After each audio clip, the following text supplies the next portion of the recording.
Hi everyone, welcome to our first episode of Playtime Online. Thanks so much for tuning in. I'm Amna Siddiqui, the producer of this program, and I'll be moderating today's discussion. Before we dive in, I want to mention that if at any point you would like to ask a question to our panelists, please do so. You can submit questions by clicking on the blue participate text under this video on the right-hand side.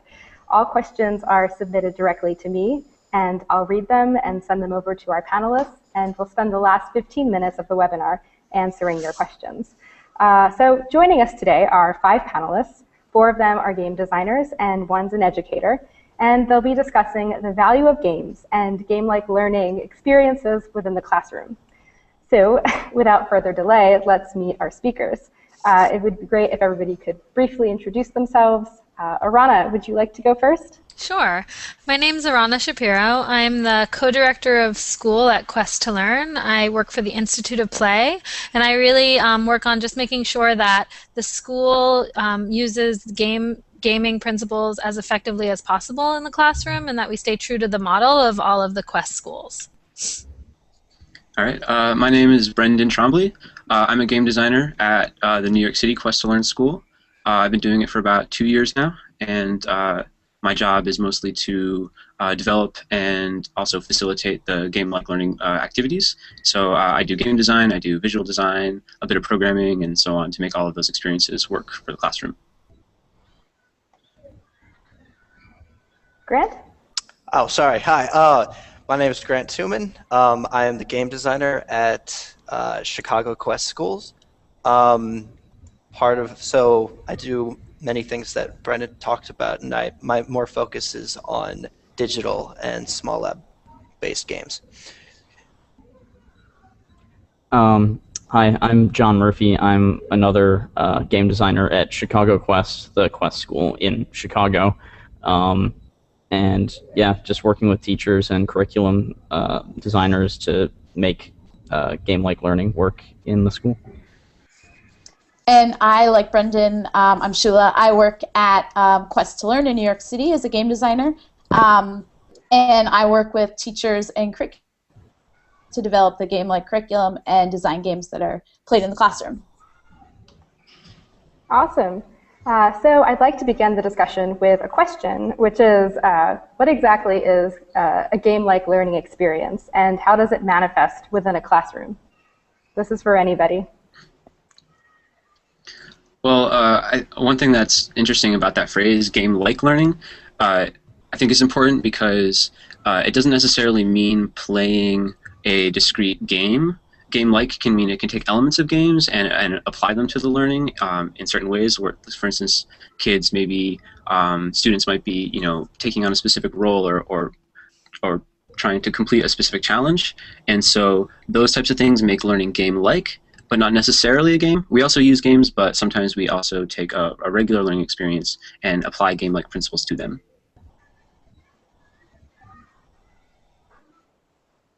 Great. And I guess, Brendan, I want to ask you, I understand that you've designed a game called Block Talk, and I know that it's able to accommodate a range of classroom subjects. So I'm wondering if you could describe the game and kind of talk about how it maximizes student learning. Okay, sure. So before I start talking about the game, I want to know if any of you guys have ever had a learning experience where the teacher had you, say, write down or give them instructions on how to do like a task, where they interpreted those instructions as literally as possible. The common one is doing a peanut butter and jelly sandwich. Does anyone remember that? Like I have taught that many times. You've taught that one many times. So what's the learning goal of that activity when you do it? Well, I have done that in the past as a way to teach kids how to write directions, so to be as specific as possible and to kind of anticipate any place where somebody might be thrown off course. Great, yeah. So that type of activity started as like the inspiration for this game Block Talk. And one cool thing about Block Talk is that it uses these math manipulative cubes. These are things that already exist in our math teachers' classrooms, and we game designers have found them. At least personally, I found them very just inspiring because they're really like nice and colorful. They've got a nice feel. They're like shiny and wood. So it took me a very long time to to figure out how to use them in a game, and Block Talk was like a perfect opportunity. So the concept is that instead of giving each other directions on how to make like a peanut butter and jelly sandwich, you gave each other directions on how to put these cubes together to make specific formations. So I turned it into a bit of a contest where one student would have like a card with a picture, and that picture would have a specific formation of cubes, and then the other student would have the actual cubes and would have to follow directions from the first student on building those formations. There were a few other limitations. There was a visual barrier between the two students, so the person giving directions couldn't see what the builder was doing and give, you know, kind of like on-the-fly directions. It had to be a very structured set of directions with no information being shared. I can share a couple more visuals. Let's see if I can do a screen share of. Yeah, here's just an example of kind of all of the pieces of the game in kind of one place.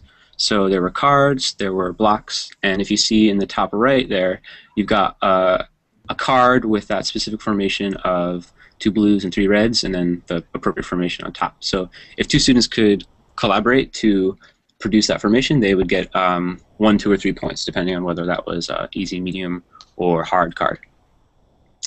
So yeah, this game had some nice elements of communication, a bit of like geometry when they talked about how to arrange the blocks with each other. It was a good lead-in for learning about the order of operations in mathematics, where, you know, to underscore the importance of mathematicians being able to use a common set of rules to complete their equations so that they would come to the same answers. Let's see, I'm going to get out of this visual and go to another one really fast. Screen share. Let's see if this works. Yeah, okay, so this is a picture of kind of how the formation of the game works.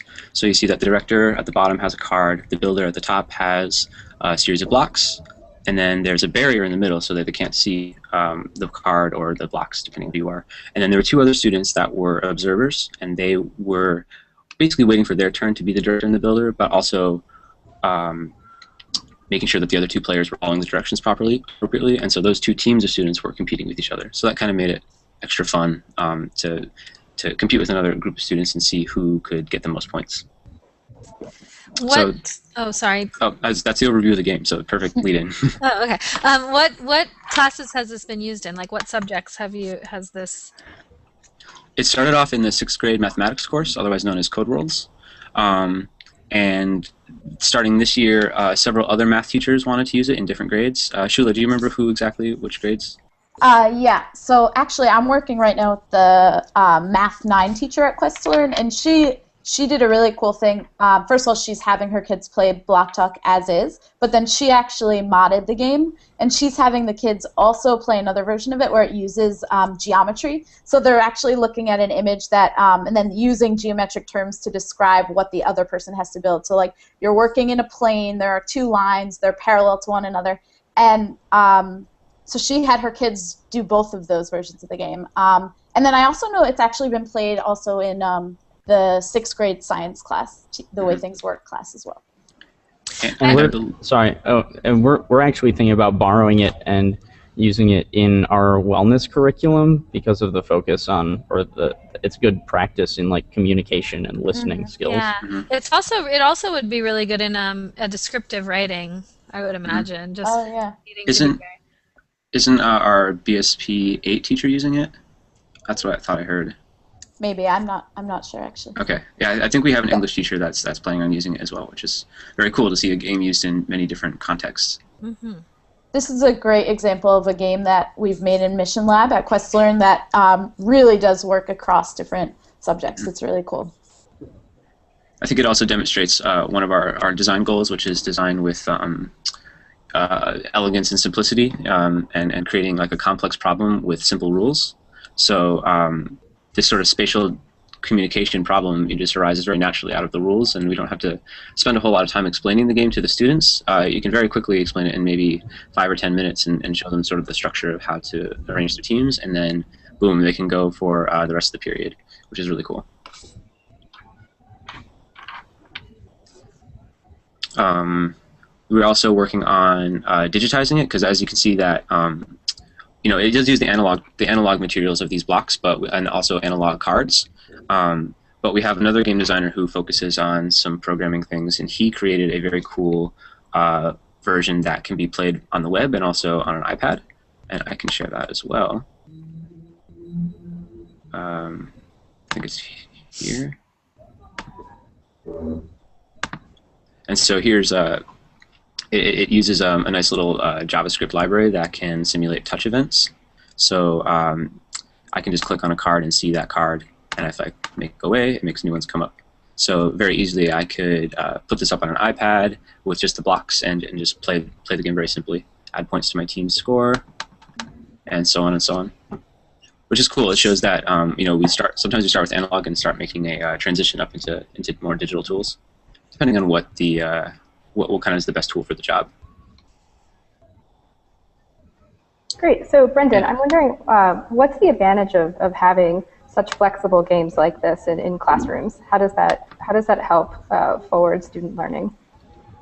Well, so when they're flexible, they can be used in many different contexts and many different subject matters. Like we said, we've got wellness, we've got mathematics, and English. And so if they're approaching the same activity from multiple angles, they get to get like a very large picture of this activity from many different perspectives.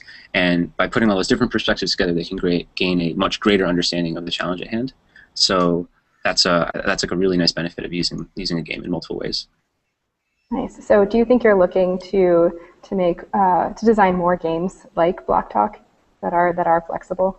Yeah, that's definitely one of the goals is to create either games that are flexible or even tools themselves that are flexible enough for, say, us to author a game with, or to give those materials to a student and say you can make an experience with these as well.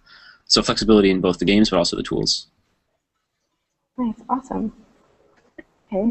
We're trying to move towards creating games, like Brendan said, that have sort of this nice base that kids can then take them and either modify the games or make their own versions of the games. And this is one example that does that really nicely. Great. All right, well, I'd like to move on and talk about a game that John and Grant created at Chicago Quest, and it's modeled after the video game Portal. And I'm wondering if you guys could tell us a little bit more about it. So for our Code Worlds 7 mission that we had this quarter, and Code Worlds is a mixture between science and with a little bit of mathematics, they made a theme park, and one of the amusement park attractions was going to be, instead of a sort of a fun house, it was going to be a puzzle portal house. Now, how they used Portal in this sense was that they were focusing a little bit on. But before I explain it a little bit, let me sort of show you exactly what Portal is. So Portal essentially is a puzzle game, in which case each level is a series of rooms in which you have an entrance, and your goal is to find the exit and get to the exit. So usually it's set up in a way so that without doing anything, it's impossible to complete. But luckily for you, you have this thing called a portal gun. And what happens is that if you place one portal and place another portal, you can go through it and sort of create a pathway. And so by placing portals in certain areas and collecting certain objects, you're able to reach the exit. So in this case, using Portal Map Creator, the students created their own levels. This is actually a level which is modeled after which one of the students have created, which it's a pretty simple one, but right now there's a button that opens up the exit, and there's a block up there. And so right now it's impossible to get it, but with portals,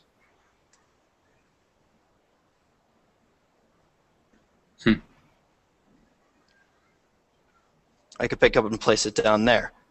Now there's other objects other than just button cubes and placeholders. There's also, in which the student has shown, there's this little object called a catapult, which you can shoot yourself over, and that's how he beat this level. So what they actually used to create these levels was a thing called Puzzle Maker. So how it works is that how this puzzle maker is set up is that it uses sort of this 3D-like grid structure to allow you to modify the space so that really easily you can highlight specific walls, and you can either push them back or you can hold them closer towards you. And you can also have multiple different components which you can use. So like this was the cube which we used up here. This was the button which we used. But there's also other things like turrets which can be placed, which adds a little sense of danger, which you need to stay clear of. And there's also, as well as barriers which you can't get across, and maybe you have to jump over it. But the real cool thing about it is that it's very quick to update. So by pressing this button, within a matter of 30 to 45 seconds, you all of a sudden can test that level again, as we'll see in just a minute. I really love the viewpoint of the creator. I have actually never seen this before. I just assumed it was going to be kind of in the same space as the Portal game itself. But the sort of simplified, more complete way of viewing the creator is it's amazing. I love it. Yes, it's very intuitive, and it's very easy for anyone, literally any 6th to 8th grade would easily be able to understand. So now this just shows the recent, modifications to the made. Unfortunately, I made it impossible right now, but it's that simple. Then you can iterate it real quick again by just pressing the tab button, changing something real quick. Yeah, so clearly we didn't make Portal or the Portal puzzle creator. Valve made that, and I guess part of our job is to know about these things and to be able to find ways to use them in the classroom. So in this case, we usually start with a learning goal. So one of the learning goals for this was for the way things work, 7th grade, was just to practice the scientific method, which is actually very similar to just a level design methodology. So first, students just played Portal for a little while to familiarize themselves with it, and then once they understood just the rules of Portal, gave them the level creator, and then gave them a framework in which to develop their levels and test them. So they went through the scientific method. They asked a question about their level and what it would do, like how many portals does a player shoot onto the walls while playing this level, and then just go through all the steps of the scientific method and collect data, and then analyze that data in the context of how a game designer would do that, and then based on that information would adjust their level. So I have a question about that. There are so many different ways to teach the scientific method. Obviously, you could ask a question about anything and then do some investigation on it, and that would teach kids about the scientific method. So when you did this in the classroom, what kinds of did you see different kind of learning happening or different kind of engagement happening? What did you see? Grant, you want to? Well, I mean, engagement-wise, it was every kid was engaged the entire time. We set it up as a process so that first day they learned about the game, they learned about how it works, and then the second day they actually got into the puzzle maker. And in the educational version, Valve has created some already pre-made maps, so they're able to view it inside the puzzle maker and then able to create their own. And the most of the questions which they came up with was more of were some of the things like, can this be beat? How fast can it be beaten? But they all came up with very pretty good questions, and they were engaged the entire time. Yeah, and I mean, it's a good way to at each step of the way be able to. I mean, they're also producing and designing something, so that's another layer of engagement and another skill to practice. And then at each step of the way, you can talk about it in this sort of you can talk about and give them feedback on the way that they're handling each step of the scientific method. So, talk to them about their question, and when it's about this thing that both they've made and they care about, and something like something they can relate to like this, it's easier for them to grapple with, like when you challenge them about, like, is this question really what you want to be asking? Will it give you the information that you want? Or is this test that you've designed, or the data that you've chosen to collect, is that actually going to help you answer the question that you initially asked? So yeah, it was a really good way to get students engaged in learning about this. How smooth was the technology integration with this new tool? Like, what did you and the teacher have to do to kind of prepare the students to be able to use this tool in a way that's powerful for learning? So they've already used the MacBook Airs, which they actually ran Portal with a couple times, and so they already had some norms already set up, and there was already clear expectations that if you could not handle having a laptop, if you are not fully engaged, then you wouldn't be able to participate. But once that they actually started getting into the game itself was enough engagement that we didn't really need to do anything else. Like the only other challenges were just technical wise, because they ran on battery power, and just making sure that they were always plugged in and that there was enough battery so that every student was engaged the entire time. Yeah, but a combination of letting them play just like the play Portal, which does a really good job of incorporating a tutorial into the game itself, and then giving them examples of a level that we might make, and let them look at that, and then have them play with that in the level creator before going and doing something from scratch on their own. So it seemed like they caught on very quickly, and it wasn't really there were some concerns, like, oh, maybe some kids just won't be able to handle the sort of first person 3D, the mouse keyboard combination of controlling the game, but no one seemed to have a problem with it, really. How long was the whole project? How long were they working on it for? They were working on it for a good 2-3 weeks. I don't know about, well, maybe including including all the other afterthoughts and actually testing it and then figuring out the data, working with the entire mission, or the entire time they used Portal in the project was a good 2-3 weeks. Was there then a period where they sort of switched with other students and played each other's games and gave feedback and iterated on that?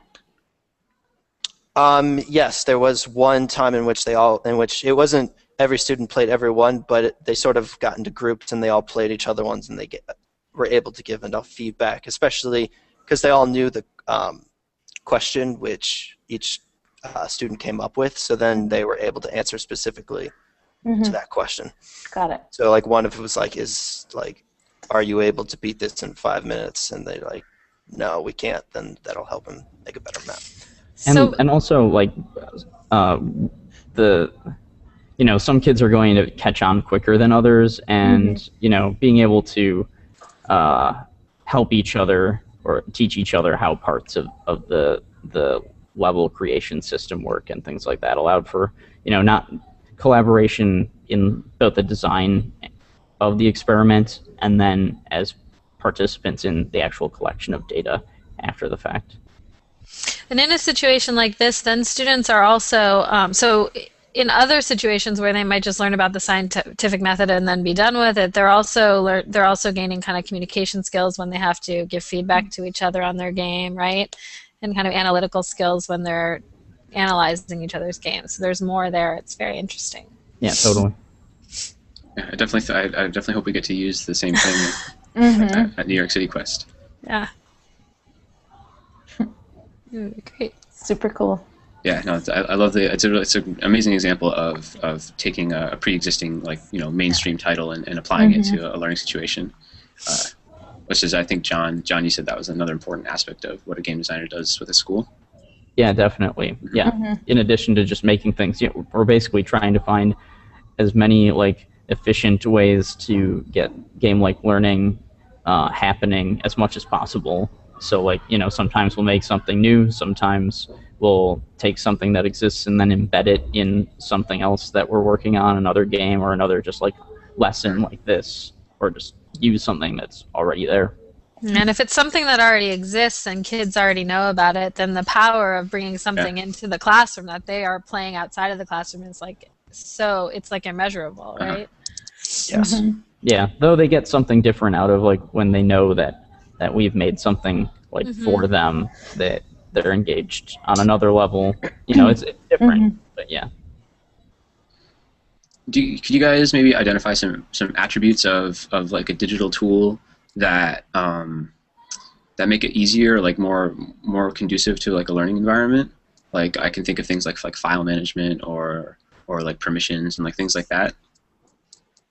Just in like my experience, I've come across tools that like sounded good on paper, but in practice they had certain issues that like certain features that could, if they had those features, it would have made it so much easier to use in the classroom. Like for instance, like a good file management system is important. Like we've been using Minecraft a bit at Quest to Learn, but having the kids manage their like worlds in that game, their save files, is a huge tricky issue that we still have to work on solving. Yeah. Well, those are some. I think that's something that's like, those are things that you don't think about initially. You're like, oh, we want to use this tool or this game, and you don't really think about the back end stuff. And either you deal with it or you kind of deal with it, and then think later on how to build something like a better file system or something like that. Yeah, like for example, for the Portal 2 thing that we made, we actually found out later after they all built their maps that you can't share them on like a cloud-based system that you could in the regular Portal 2 game, because they're using like an educational version that already is pre-set up. So it's usually like we just have to come up with something at the moment and then realize we're going to have to do something different next time around. Okay. All right, awesome. We're running out of time. I want to touch on one more game, and that's InputOutput.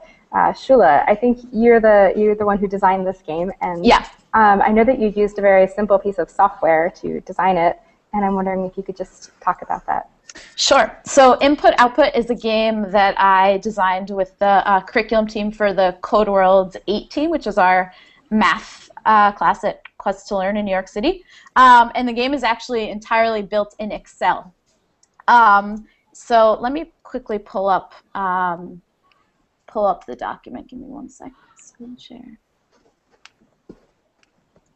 Okay. So right now you're seeing the game. It's in Excel. It's basically a black box function game. So what that means is it's a game that allows you to input numbers. So you can see me right now, and it spits numbers out. And there are a number of learning goals attached with this game. Basically, one main thing that it did is it taught students the correct form for writing functions. And it also gave students the opportunity to form a list of numbers and start looking for patterns and identify the slope and the y-intercept. And so basically, students were playing in teams of 2. And they had to identify what the functions were, what functions were acting on each number. So this is level 1 that you're seeing right here. Students had to get 7 points in level 1 in order to unlock level 2. And then in level 2, they needed to get 10 points in order to unlock level 3. So there were 2 teams of 2 competing against each other. And they were trying to get the most points, but the win state was that students had to answer a certain number of functions with basic things. So there were a number of functions had to be addition, subtraction, multiplication, division, et cetera, et cetera. And so that's basically the game. And as they were playing, hold on, let me go back to my screen share 1 sec. As they were playing the game, students were these are just a few photos of kids playing in the classroom. They were filling out this form. So this allowed them to type in, okay, what am I putting in and what am I putting out? What am I putting in? What am I putting out? And to really begin looking for patterns in these numbers to identify what the functions might be. So this game, first of all, students were working collaboratively, so it offered like a really great opportunity for them to work together to try to figure out what was happening to the numbers. And it started, one more element that I wanted to share was it also provided, one thing that we were concerned about initially was that if a student knew exactly what was happening to the number, but they were typing in the function incorrectly, and so the game was telling them they had the wrong function. Some kids got really frustrated about that, so we introduced what we called error cards. So each team had 3 of these error cards, and this allowed them to basically hold it up and have an adult or a teacher in the room come over and try to talk through with them what was happening to the numbers and why the function that they were typing in was coming up wrong. So it provided a good opportunity, a good like teaching moments to talk about the correct way of writing the functions and why the game wasn't recognizing that they had typed it incorrectly. Let me go back to the game quickly.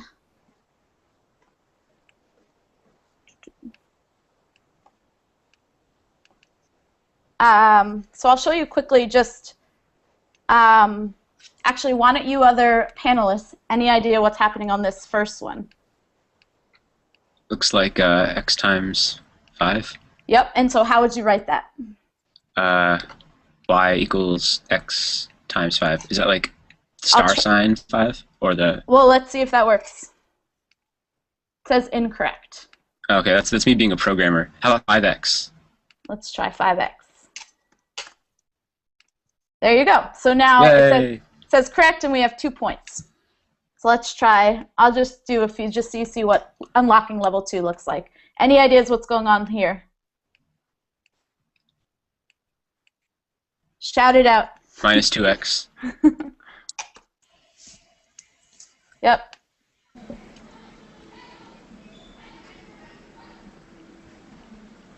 Y equals x plus 1. You got it. We need one more.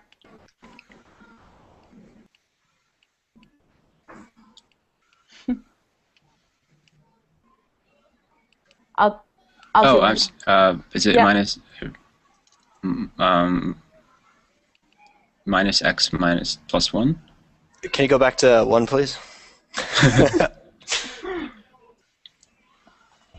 Is it just y x equals, minus 9? Yep. Y equals, oh, there you go. X minus 9. So then it unlocks level 2. So that's the way it works. So in this case, the students were engaged for a crazy amount of time with this game. They spent a solid like 50 minutes playing this, like totally into it. Totally into it. So it was very successful in the classroom. And lost my train of thought there. It was successful. It was successful. Yes. No, it's really. I love it. It looks so good too. It doesn't even look like it's in Excel. Just the art style and the logo, super slick. Thanks. And so you guys utilize like Excel's sort of native programming language to make all that stuff work? Yeah. So Excel has its own programming language. It has macros. So we programmed some basic things just so. I'm sure you guys saw that in the game. There's a row of hints. So basically, if you type show in the hint, it gives you a hint, but then it deducts a point. So one place where we use code was to lock the once you've clicked show, you can't reverse that, so that you can't get that point back. And then there are a few other areas where we use code so that they couldn't sort of tweak things in the document. And you said that there were. Did you mention that like? An alternative learning goal to this game is just letting them use Excel and like using an important tool? Oh yeah, I forgot to mention that. But yeah, another learning goal was actually just to introduce them to spreadsheets, get them familiar with spreadsheets and how to use them. And so before playing the game, the teacher had them do some activities in Excel just so they got used to using it. Is this game being used by any other teachers? Yeah, so this is also a good example of, it's actually really cool. It was initially designed, like I said, for the 8th grade math, but because it's all programmed, it's really easy to moderate and differentiate. So we're going to be using it in the 9th grade for sure, and almost definitely in the 7th grade as well. And even within the classroom, it's a game that differentiates really well because of the levels. So even if you have unlocked level 2, if those are too hard, you can continue working on the level 1. So you can sort of work at your level, which is really nice. That's great.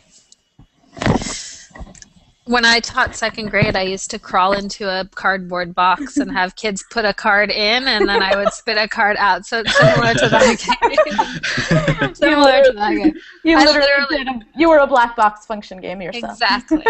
So similar to that. So this actually is something that is taught in almost all grades. Yeah. Kind of function. So it is something that could be used like across. Yeah, that's a wide span of grades. Yeah, absolutely. Yeah.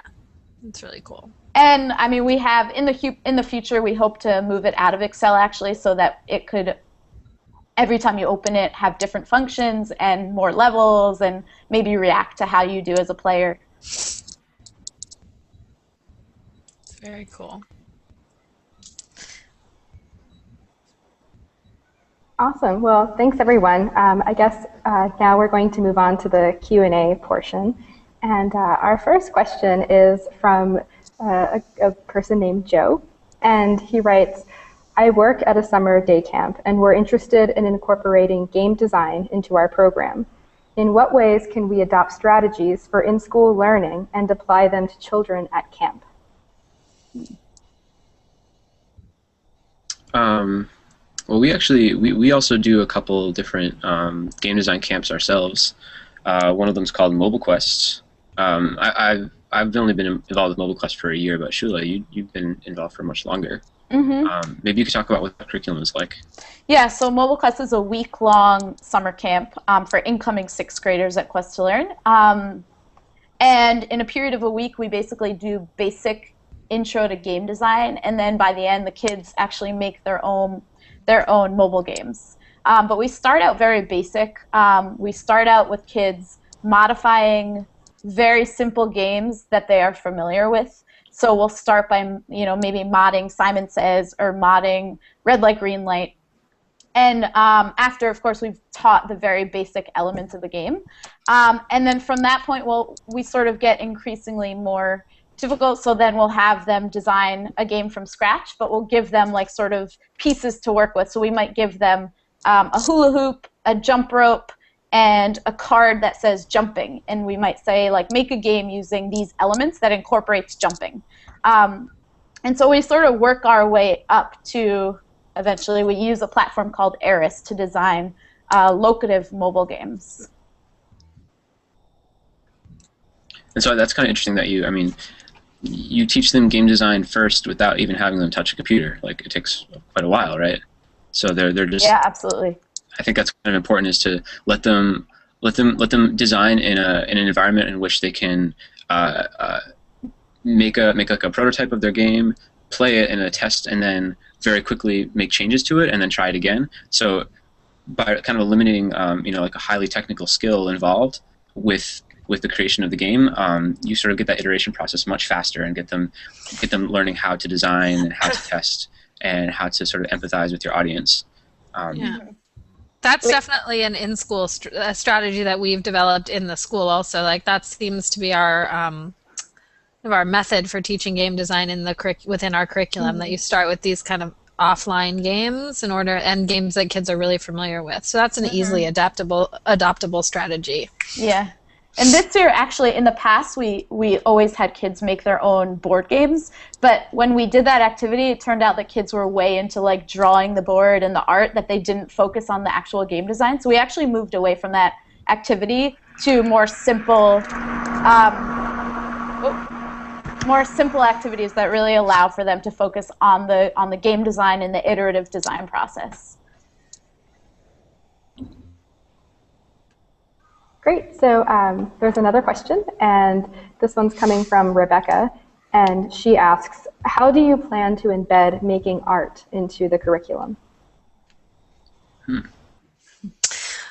Well, so at Quest to Learn, I do think there is a fair amount of attention paid to design and design thinking, and sometimes that does include your kind of more standard art. and I think, and both, all the game designers can probably speak to the way that art is incorporated into their daily practice as a game designer. So any kind of curriculum that focuses on teaching kids game design and how to design engaging materials would have an element of art, I would imagine. Actually, Okay. today, oh, sorry. No, that's it. I was done. Okay. Today I was at a meeting, a curriculum meeting with the Code World 7 teacher, and the kids about a week ago played a game about PEMDAS, and it's a board game that allows kids to practice using PEMDAS. And we have a version of the board that's totally blank that kids can then, after playing the regular game, they end up making their own game and playing each other. So actually in the meeting, she was showing me these boards that were like totally elaborately made and designed and colored in and really beautiful. So that's an example in a math class, actually, where kids were incorporating art. Similarly, in science class, the way things work, the 7th graders just recently finished a project where they were building 3D models of, and by 3D models I mean like physical cardboard models of cities, and the cities were supposed to map to the components of a cell, so like all the different organelles of a cell, each one mapped to a specific like building or function that a city has. And so I was just judging it the other day, and I got to see the creative sort of constructions that people built. Like one group of students built like a Japanese pagoda as their thing. So correct me if I'm wrong, Aran, I'm pretty sure that one of the very intentional decisions that was made about art at Quest to Learn was that it wasn't sort of like put aside in its own little box. It was sort of spread out through all the curriculum, where I think it's encouraged. Yeah, I mean, I think it's similar. It's a similar philosophy to what we have around a lot of different things. We have that same philosophy around the technology program and that same philosophy around the wellness program that these are the kinds of things that you don't necessarily stop your life and do, but they should be kind of infused into all these different areas. So art was one of the things where we really wanted art to appear throughout the curriculum. And I think that as the school grows and as we get better at what we're doing, we're finding ways to do that in a more kind of authentic way. And those were two really good examples of that. Cool. Great. And then there's another question from Melissa. And she asks, what kinds of activities would you recommend for a teacher who is just getting started with introducing games and gaming into her classroom? I mean, very quickly comes to mind, just try to play some games if you can, if you have time. But I know that not everyone has tons of time. So a kind of a secondary thing you can do is just listen to your students, see what kind of things they're playing, see what they're interested in, and have them talk to you about games that they love, and you'll find students that are very, very passionate about those things, and they'll be able to give you kind of a picture of what's out there and what's available and why kids love it. Yeah, I think another good piece of advice if you're just starting to use games in the classroom is to start simple.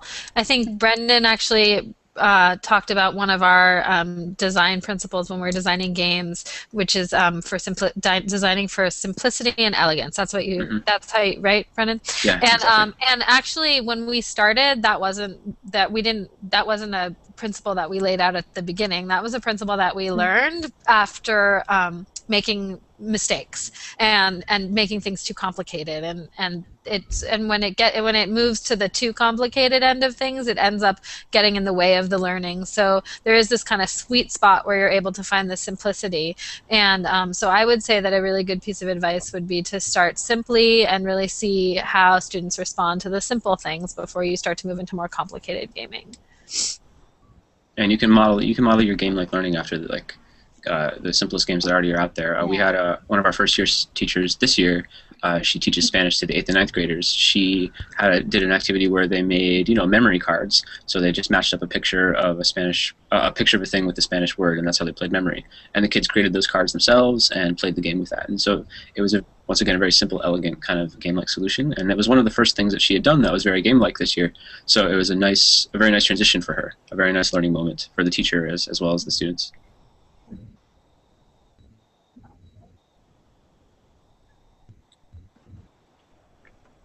Great, okay. And then Brian asks, how do the games you've described fit into a larger trajectory of game-like learning?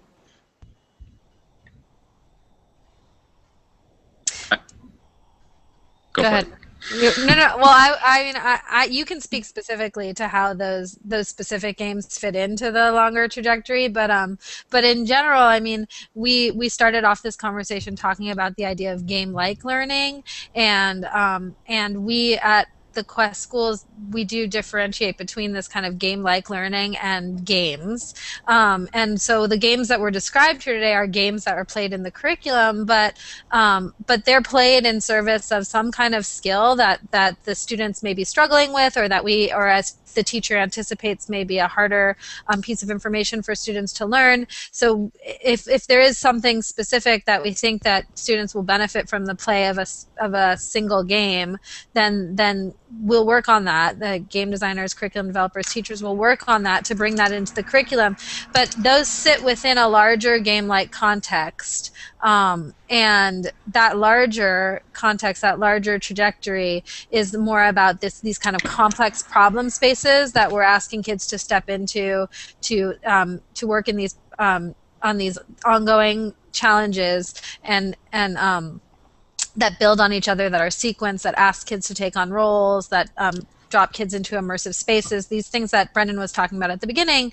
And these are usually like 10-week-long pieces of curriculum, and the games happen in service of a skill. So the longer curriculum is more conceptually based, and the individual games, I think, are more skill-based or one particular piece of content. So that, I think that overall that's it, but I mean, maybe you guys could talk about how your specific games fit into the larger picture of the curriculum.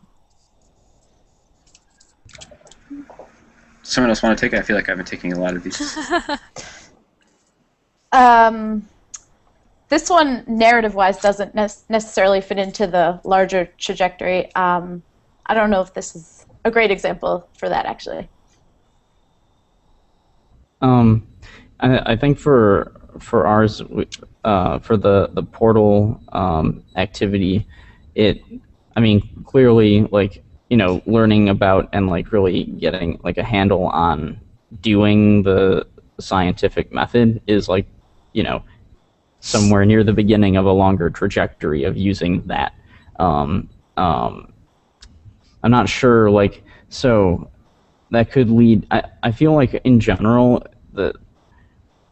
we're moving, like, you know, towards, over the course of the curriculum, towards like from more just like more game-like learning to more just like being playful with these like large problems. And so I feel like that's like kind of potentially the portal thing is potentially a good like bridge between those two things, because, you know, you're using just an actual game.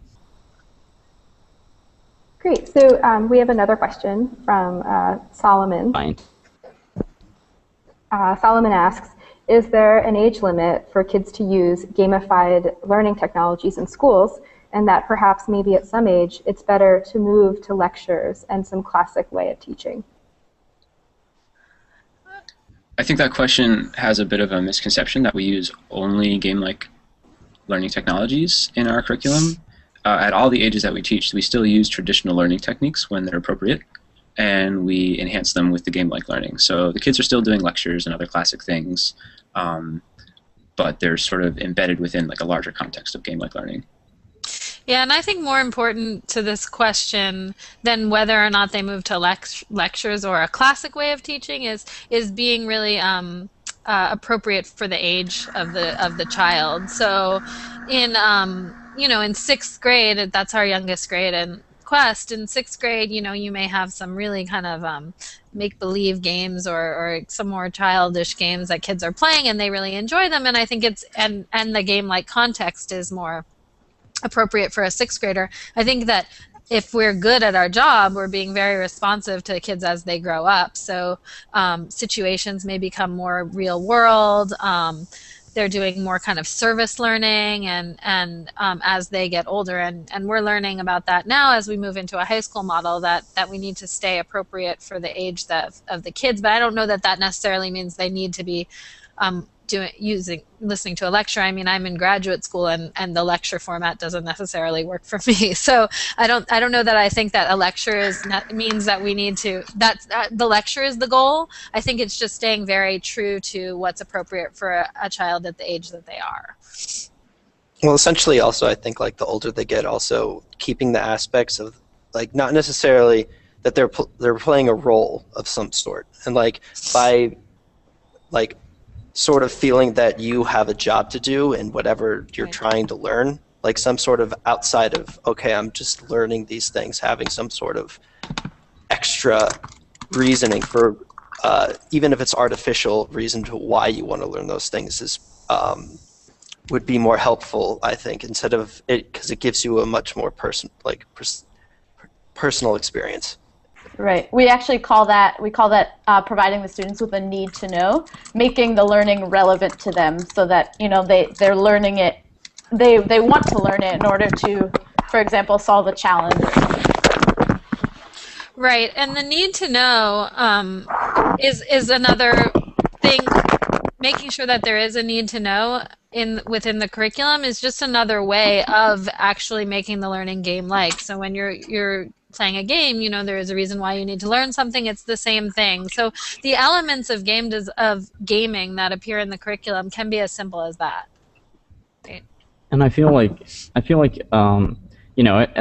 the core of playing games is like understanding and sort of tinkering with a system and strategizing around it. And then in some cases, using that to basically, like building a strategy, for example, or like, and I feel like that aspect of game-like learning and like we also have like sort of like a project-based, that's a pretty big focus of what we do, and those aspects of how we do things, I think, is something that could be carried on forever rather than replacing it with lectures, like tinkering with things and trying to understand systems and building things. Mm-hmm.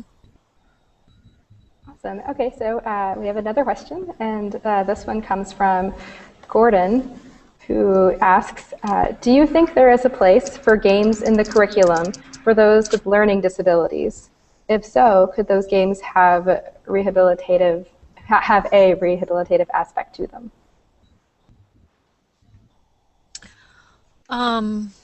So I think I can speak to the first part of this question about do we think there's a place for games in the curriculum for students with learning disabilities. Quest to Learn in New York City has a large population of students with learning disabilities.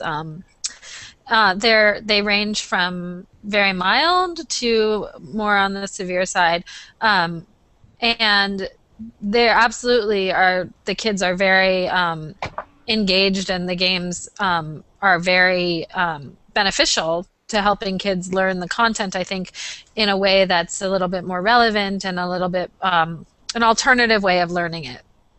I don't know that I totally understand the rehabilitative aspect question. Does anyone else part of that question? Perhaps if the games lessen the learning disabilities in some way. Yeah, that I don't know. I mean, I don't know that it would lessen the learning disabilities, but I think that it does provide students with students who require a different way of learning, so they're able to use different kind of like modes of learning. Then the games absolutely do that, and we've seen major progress in kids. Like, they make progress. I don't know that it changes the way that they learn, but they make progress, and we've seen progress in kids that have learning disabilities at Quest. Mm-hmm. Yeah, it'd be a bold claim for us to say, like, yes, our games help cure like different learning disabilities, but I think with some research you could probably discover some positive results. I don't know if there's research like that being done now or not, but if it's not, it should be. Mm-hmm. Yeah. Okay, and I think this may be our final question. This comes from Lacey, who asks, can any of you speak to the use of badges to motivate kids to learning? Oh, badges. That's exactly what I was thinking. Yeah. Who wants it? Grant, John? Those sort of like gold star style rewards, and like they do work to some extent. I don't know if they fully like get kids to like want to learn for the sake of learning or for like a purpose other than outside of getting the badge sometimes. But as far as like when I feel like it's a good idea to use that, it's just as like an extra layer on like a narrative. Like, they're like on a starship traveling through space and they're like gaining like rank or something by, learning the math content in Code Worlds, for example. Yeah, like for example, for Code World 6, like we couldn't really get past the fact that they just had to practice a ton of math, like just practice math problems over and over. But a good way that we could do it, help to keep them motivated, even if it's just for the short term, was that based off of how many questions they've answered, they received a certain level of badge at the end of the day in which they can place. Like at the time they had iPads, so place on their iPad or place on their binders or something like that. And so it gives a sort of a temporary goal for them and keeps them engaged without them. They readily noticed the fact that they just had to do a bunch of math problems, but that helped them keep it fun for them. Yeah, I personally I like to think of badges as a way to give a gentle nudge towards something that they might necessarily want to do right off the bat, but that gentle nudge and getting them to try that thing might teach them the inherent value in that activity. So like there's like a difference between, say, like just do this activity like a gajillion times versus like here's the thing that you may have not tried, and like here's some points for it, so like that'll get you to sort of just give it a chance, and then you might see that, oh yeah, okay, this is like a useful thing and I'll keep using it. I really like that usage of badges personally.